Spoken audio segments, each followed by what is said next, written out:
Assalamualaikum warahmatullahi wabarakatuh. Kami dari kelompok 1 akan menjelaskan materi mengenai distribusi binomial, distribusi normal, dan uji hipotesis. Sebelum itu, kami akan memperkenalkan anggota kelompok kami. Yang pertama ada Priscilla J. Magres, 2 ada Jaing Jarinda Puja Pacar Kumala, dan 3 Muhammad Aditya Pratama Yasin.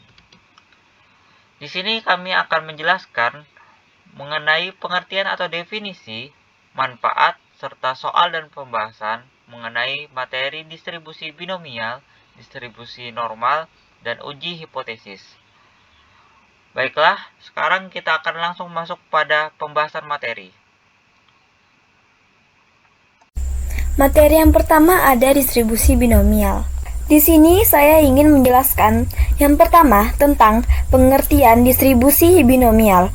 Distribusi binomial adalah distribusi probabilitas diskret jumlah keberhasilan dalam N percobaan ya atau tidak yang saling bebas, di mana setiap hasil percobaan memiliki probabilitas P. Yang kedua ada manfaat.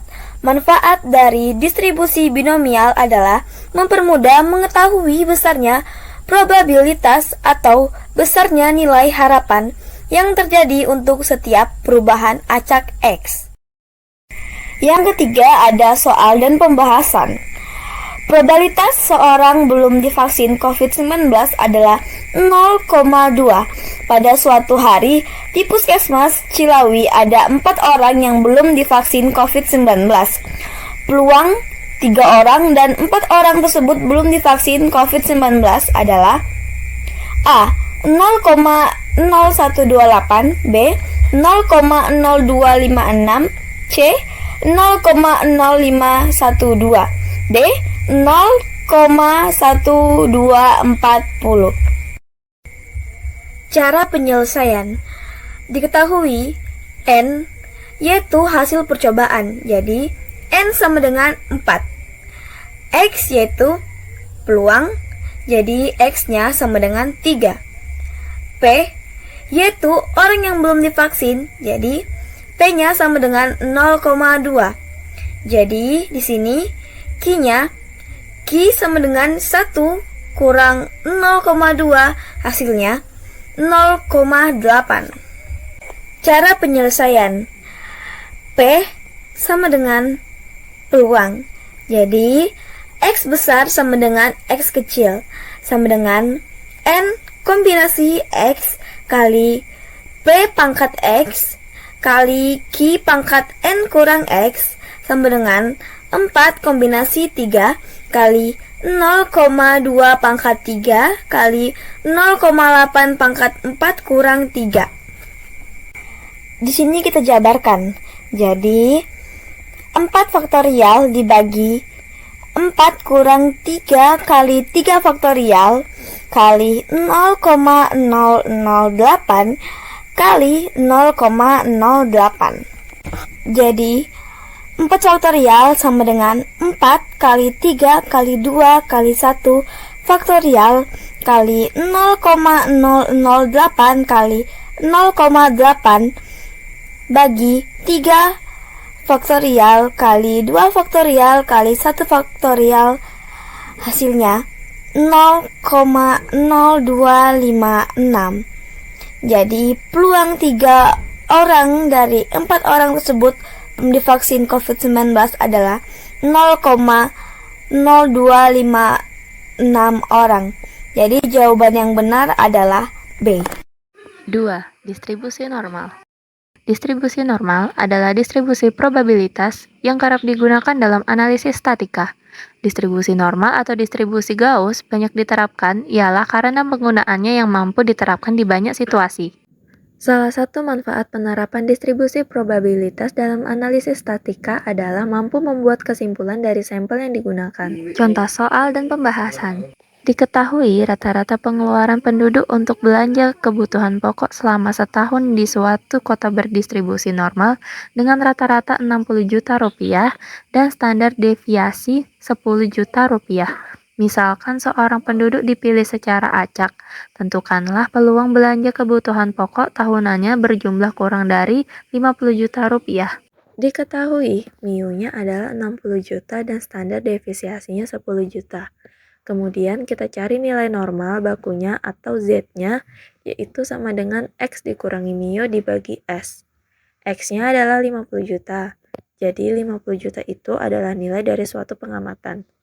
Kemudian dikurangi rata-ratanya 60 juta. Kemudian dibagi standar deviasinya.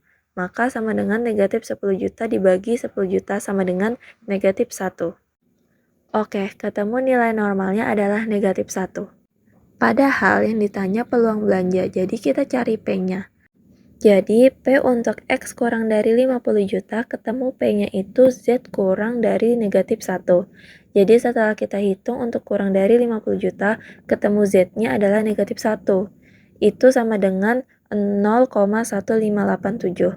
Nah, untuk mencari 0,1587 dari mana, kita akan melihat dari tabel normal kumulatif tabel Z. Selanjutnya, masuk pada materi yang ketiga, yaitu uji hipotesis. Pengertian uji hipotesis. Hipotesis berarti dugaan atau asumsi. Menguji hipotesis berarti kita menguji dugaan atau asumsi yang dibuat untuk dibuktikan kebenarannya. Uji hipotesis juga merupakan metode pengambilan keputusan yang didasarkan dari analisa data. Kemudian, manfaat dari uji hipotesis yaitu memberi batasan serta memperkecil jangkauan penelitian, panduan untuk menguji serta menyesuaikan fakta dan antar fakta, membantu mengarahkan peneliti dalam mencari dan mengumpulkan data, serta membantu memprediksi hal-hal yang mungkin terjadi. Kemudian masuk pada contoh soal, di mana PT Pratama merupakan perusahaan yang memproduksi makanan non-kolesterol. Perusahaan ini menjamin bahwa konsumen akan turun berat badannya sebanyak 1 kg selama 2 minggu. Dari 100 orang yang mengikuti program ini, ternyata rata-rata penurunan berat badan mencapai 0,8 kg dan standar deviasi 0,23 kg. Dengan taraf nyata 5%, apakah pernyataan dari perusahaan ini benar? Mari kita masuk pada jawaban dan pembahasannya. Dari soal tadi dapat kita ketahui bahwa rata-rata populasinya sama dengan 1. Kemudian rata-rata sampelnya itu 0,8. Jumlah orangnya adalah 100 orang. Dan simpangan baku atau standar deviasinya itu 0,23. Masuk pada tahap penyelesaiannya. Pada tahap penyelesaiannya itu ada beberapa langkah, di mana langkah pertamanya kita harus merumuskan hipotesisnya dulu, yaitu H0 menyatakan bahwa rata-rata populasi sama dengan 1. H1 menyatakan bahwa rata-rata populasi tidak sama dengan 1. Kemudian pada langkah 2, karena nilai simpangan baku atau standar deviasinya telah diketahui, maka digunakan rumus statistik uji distribusi normal, di mana rumusnya adalah Z atau JZ sama dengan X bar atau rata-rata sampel dikurangi rata-rata populasi dibagi simpangan baku atau standar deviasi per akar N. Kemudian pada langkah ketiga, kita menentukan taraf signifikasinya. Dari soal tadi, diketahui bahwa taraf signifikasinya adalah 5%, maka alfanya sama dengan 5%, berarti dapat dihitung bahwa 1 kurang 0,05, ini didapat dari 5%, diubah menjadi desimal, jadi 0,05 per 2. Kemudian sama dengan 0,05 dibagi 2 sama dengan 0,025. Jadi 1 kurang 0,025 sama dengan 0,975 sama dengan 1,96. Mengapa dapat 1,96? Ini dapat kita lihat dari tabel distribusi normal. Jadi nilai 1,96 itu adalah 0,975 dan 0,975 nilainya adalah 1,96. Kemudian kita masuk pada langkah keempat, yaitu kriteria pengujian. Jadi kriteria pengujiannya itu adalah H0 itu ditolak jika Z-nya itu lebih dari 1,96 atau Z-nya itu kurang dari minus 1,96. Masuk pada langkah kelima, kita hitung nilai Z-nya. Tadi kita udah lihat rumusnya adalah rata-rata sampel dikurangi rata-rata populasi per simpangan baku atau standar deviasi per akar N. Kemudian kita masukkan nilai-nilainya, yaitu 0,8 sebagai nilai rata-rata sampelnya, dikurangi rata-rata populasinya, yaitu 1, dibagi 0,23 sebagai nilai standar deviasi atau simpangan bakunya, per akar N-nya adalah akar 100. Kemudian 0,8 kurang 1 itu hasilnya adalah minus 0,2, dan 0,23 dibagi akar 100. Akar 100 itu adalah 10, dan 0,23 dibagi 10 adalah 0,023. Hasil dari minus 0,23 dibagi 0,023 yaitu minus 8,7.